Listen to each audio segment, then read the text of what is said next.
Okay, picture this. You're standing in your bathroom, toothbrush in hand, getting ready to crush the day, and you notice the water in the sink just isn't going down. Or maybe you're in the kitchen, and suddenly you hear that ominous, dreaded gurgling sound coming from the drain. We've all been there, right? It's a very visceral kind of stress. Suddenly, your entire day feels like it's on hold, literally trapped behind a wall of standing water. Well, welcome to This Explainer. Today, we are tackling the drain dilemma and demystifying the plumbing timeline. We're going to clear up the confusion and look at exactly what happens when you make that desperate call to the professionals, using some fantastic data and insights from the experts over at Dr. Drain. So right off the bat, what is the absolute burning question every anxious homeowner or renter asks the second they hang up the phone with the plumber? How long is this actually going to take? I mean, you're pacing the floor, you're looking at the clock, wondering if you need to cancel your afternoon meetings or if you're going to be fetching buckets of water for the next 3 days. It's really that fear of the unknown, the fear of a massive disruption to your life that gets our blood pressure spiking. Well, you can let out a huge sigh of relief right now because the bottom line up front is this. Most professionally handled drain calls are completed on the exact same day. Yeah, you likely won't be without your plumbing for days on end. The source material makes this abundantly clear. While the timeline definitely depends on a few hidden variables, which we're going to dig into in just a second, the vast majority of these issues are resolved within a single daylight window. So no, you aren't looking at a week-long construction project in your living room just because your sink won't drain. Let's break that timeline down a bit further. The data shows that service visits generally fall into four main brackets. First up, you've got the 15 to 30-minute dash. These are your minor clogs or just slow drainage that a tech can clear up right after a quick inspection. Boom, done. Then we have the 30-minute to 2-hour window. Now, this is the sweet spot for your really common blockages, the typical hair, grease, or soap buildup. Now, if it's a bit more stubborn, let's say it's a reoccurring backup or a partial blockage that takes a few attempts, well, now we're pushing into the 2 to 4 hour range. And finally, there's the half-day or longer bracket. This is reserved for the heavy hitters. We're talking severe blockages, deep mainline issues, crazy extensive buildup, or significant true root intrusions.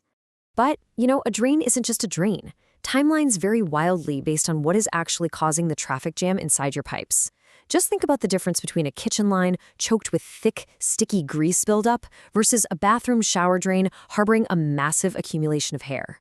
The kitchen grease might actually be coating the entire inner wall of the pipe over several feet, right? That requires a really thorough scraping or washing method. Whereas the bathroom hair clog, well, that might just be a single, albeit incredibly gross, tangled mass right near the surface that can be hooked and pulled out relatively fast.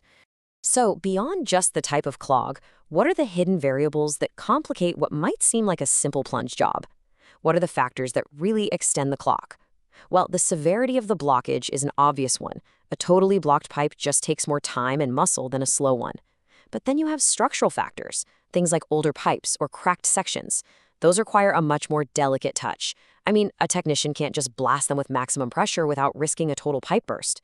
Then there's heavy mineral scale, which actually shrinks the inside diameter of your pipes over time, tightening their grip on the debris.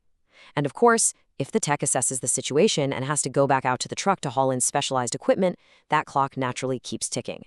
Okay, let's pull back the curtain a little bit on the technician's playbook. What exactly are they doing while you're nervously checking your watch? Well, from the moment they walk through your front door, it's actually a very structured, methodical diagnostic process. Step 1, assessment and questioning. They need the history. Did this backup start after a specific use, or was it totally sudden? Step 2, locating the affected line and checking symptoms across multiple fixtures. They're trying to figure out if it's an isolated issue or a whole system nightmare. Step 3, choosing the right clearing method based on those clues. And finally, step 4, confirming the fix by running water and verifying the flow is back to normal. And speaking of step 3, choosing the method, this is where your timeline can pivot pretty dramatically. Take the basic auger, which most of us just call a snake, and compare it to hydrojetting. Now, a basic snake is fast. It physically punches a hole through a blockage or hooks it to pull it out. That's fantastic for straightforward clogs. But if your pipes are severely restricted by heavy grease or that stubborn mineral buildup we talked about, a simple snake just is not going to cut it. That is when the technician brings out the heavy artillery, the hydrojetter. This uses high-pressure water to literally scour the inside walls of the pipes clean. It is amazingly effective and restorative, but inherently it's just a much more time-intensive process. Then, sometimes, they have to bring in the really high-tech gear.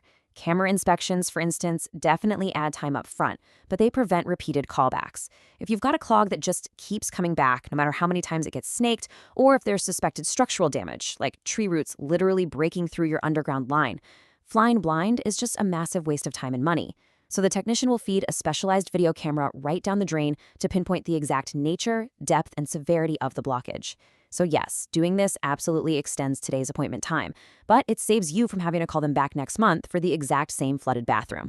Which brings us to, honestly, one of my favorite takeaways from the source material. It completely reframes how we should think about these service calls. The longer timeline is often a sign of a more complete solution rather than a slower attempt. It's so crucial to remember that. If the plumber is at your house for 3 hours, your anxiety might spike. You might start thinking the problem is catastrophic or that the tech is just struggling. But the reality is often the exact opposite. That extra time spent, whether it's setting up the hydrogenning equipment or carefully running a camera inspection, means they aren't just slapping a temporary Band-Aid on a symptom. They are giving you a lasting, thorough fix. All right, so how can you actually help speed up the process and ensure a smooth visit? There are a few actionable steps you can take right now before the doorbell even rings. First, and absolutely most importantly, stop using the affected fixture. Please don't add more water to an already blocked pipe. Second, clear the area. Get all those cleaning supplies, sponges, and buckets out from under the sink so the technician has immediate access. Third, be ready to share the exact details of when the problem started and what other drains might be acting weird. And finally, when you schedule the call or when they arrive, ask them about their starting method. Setting clear expectations right up front helps you plan your day around the actual length of the visit. So, there you have it. We've navigated the drain dilemma and we've successfully demystified the plumbing timeline. You now know exactly what to expect, why the process takes the time it does, and how to be the absolute most prepared, stress-free homeowner on the block when the technician finally knocks on your door. But as we all know, owning or renting a home is basically an endless adventure in troubleshooting, which leaves us with a fun final question to ponder. Now that you have this clarity, what is your next home maintenance mystery to solve? Because let's face it, there is always something fascinating waiting just behind the walls or under the floorboards, and the more we understand these everyday systems, the more empowered we become. Keep asking questions and keep learning.